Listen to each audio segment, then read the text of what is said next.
સંમેલન। બિહારના સીતામણી વિસ્તારનો યુવાન અબ્બાસ અંસારી ગુમ થતા પરિવારજનોએ તેની સતત શોધ ચલાવી હતી। પરિવાર ચિંતાતુર બન્યો હતો। અનેક રાજ્યોમાંથી થઈ આખરે તે ગુજરાતના સુરતના આશીર્વાદ માનવ મંદિર માનવ સેવા ચેરિટેબલ ટ્રસ્ટને મળી આવ્યો હતો।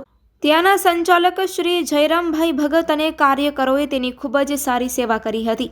માનવ જ્યોતના સામાજિક કાર્યકર રીતુબેન વર્મા તેને ભુજ લઈ આવ્યા હતા। બિહાર પોલીસનો સંપર્ક કરી તેનું ઘર પરિવાર શોધી કઢાયા હતા। તેનો પુત્ર તથા તેના બંનેવી ભુજ આવી પહોંચ્યા હતા। 3 વર્ષ પછી પિતા પુત્ર અને સાડા બંનેવીનું મિલન થતાં ભાવુક દ્રશ્યો સર્જાયા હતા। આખરે તે 40 વર્ષનો થઈ પોતાના ઘર અને પરિવાર સુધી પહોંચતા પરિવારમાં ખુશી છવાઈ હતી। માનવતાના આ કાર્યમાં પ્રબોધ મુનવર, દીપેશ શાહ, રફીક બાવા તેમજ કનૈયાલાલ અબોટી, સહદેવસિંહ જાડેજા સહભાગી બન્યા હતા।